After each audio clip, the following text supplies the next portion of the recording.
puede verse aquí la matriz gnóstica de la espiritualidad esotérica.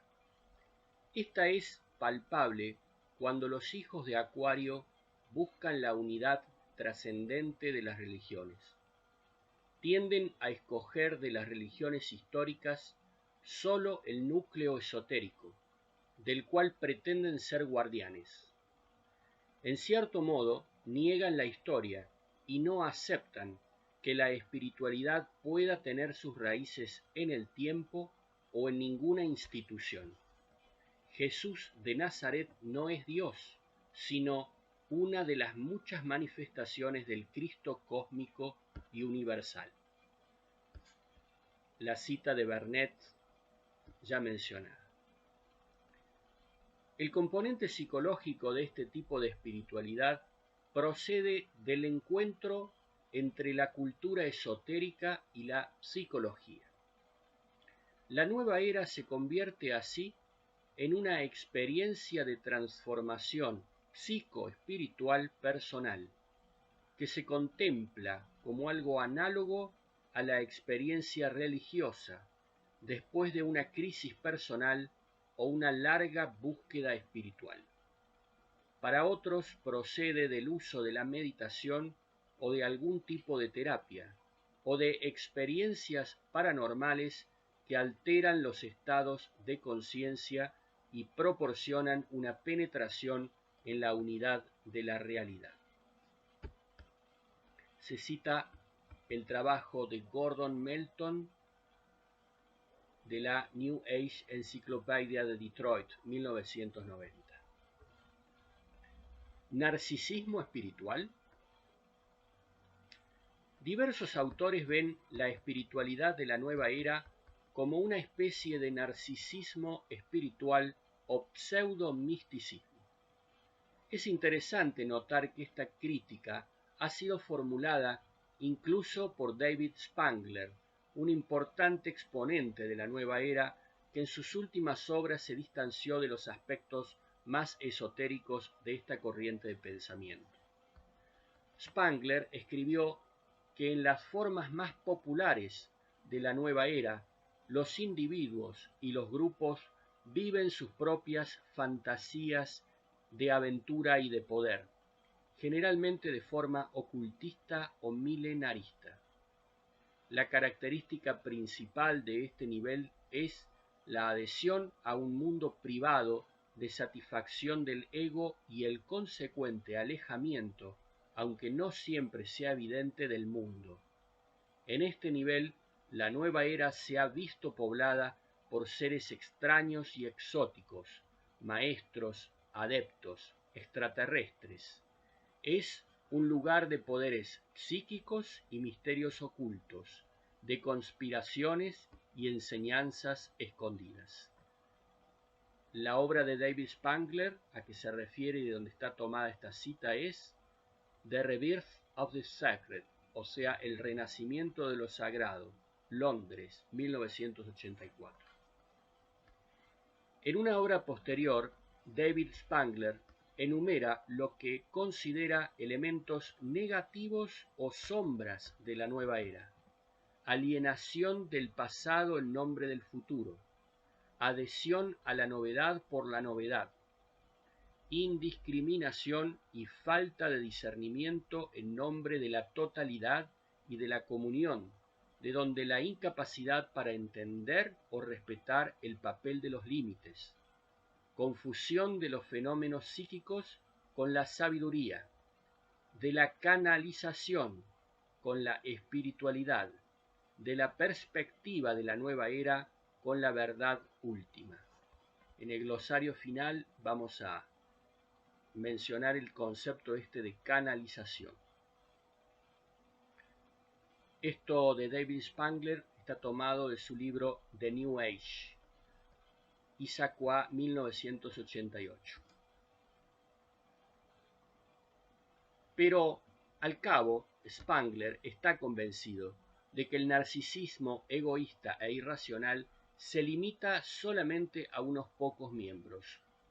Los aspectos positivos que subraya son la función de la nueva era como imagen del cambio y como encarnación de lo sagrado, movimiento en el que la mayoría de las personas son grandes buscadores de la verdad, que trabajan en beneficio de la vida y del crecimiento interior.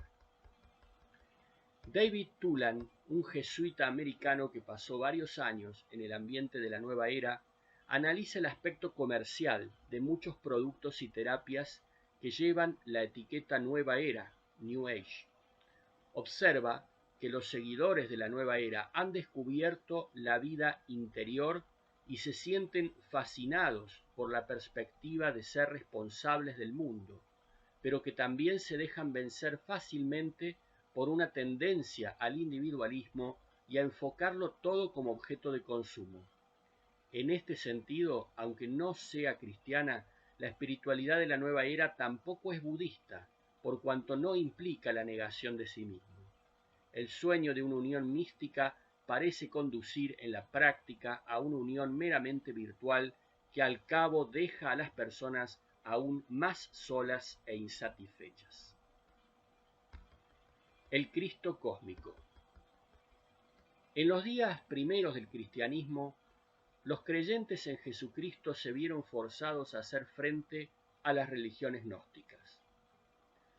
No las ignoraron, sino que aceptaron el reto positivamente y aplicaron a Cristo mismo los términos utilizados para con las divinidades cósmicas. El ejemplo más claro es el famoso himno a Cristo en la carta de San Pablo a los cristianos de Colosas. Y cito: Él, Cristo, es imagen de Dios invisible, primogénito de toda criatura, porque por medio de él fueron creadas todas las cosas, celestes y terrestres, visibles e invisibles, tronos, dominaciones, principados, potestades. Todo fue creado por él y para él. Él es anterior a todo, y todo se mantiene en él. Él es también cabeza del cuerpo, de la Iglesia. Él es el principio, el primogénito de entre los muertos, y así es el primero en todo, porque en él quiso Dios que residiera toda la plenitud, y por él quiso reconciliar consigo todos los seres, los del cielo y los de la tierra, haciendo la paz por la sangre de su cruz. Fin de la cita. Aquellos primeros cristianos no esperaban la llegada de ninguna edad nueva cósmica. Lo que celebraban con este himno era que la plenitud de todas las cosas había comenzado en Cristo.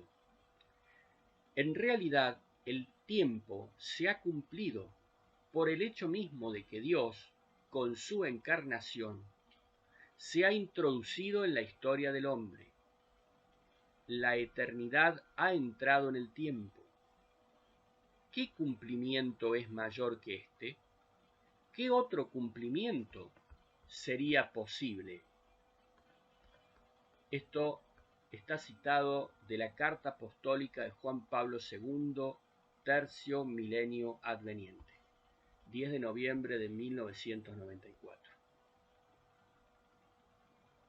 La creencia agnóstica en fuerzas cósmicas y en una especie de oscuro destino elimina la posibilidad de una relación con el Dios personal revelado en Cristo. Para los cristianos, el verdadero Cristo cósmico es el que está presente activamente en los diversos miembros de su cuerpo, que es la Iglesia. No dirigen su mirada a fuerzas cósmicas impersonales, sino al amor afectuoso de un Dios personal. Para ellos, el biocentrismo cósmico tiene que ser transferido a un conjunto de relaciones sociales en la Iglesia, y no se encierran en el esquema cíclico de acontecimientos cósmicos, sino que se centran en el Jesús histórico, especialmente en su crucifixión y en su resurrección.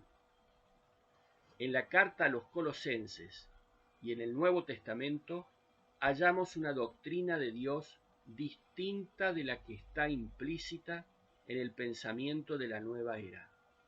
La concepción cristiana de Dios es la de una trinidad de personas que ha creado la raza humana deseando compartir la comunión de la vida trinitaria con las personas creadas. Entendido adecuadamente, esto significa que la auténtica espiritualidad no consiste tanto en nuestra búsqueda de Dios, sino en que Dios nos busca a nosotros. En los círculos de la nueva era se ha hecho popular otra visión, completamente distinta del significado cósmico de Cristo. El Cristo cósmico es, cito, el modelo divino que se conecta en la persona de Jesucristo, pero no se limita en modo alguno a tal persona. El modelo divino de conectividad se hizo carne y acampó entre nosotros.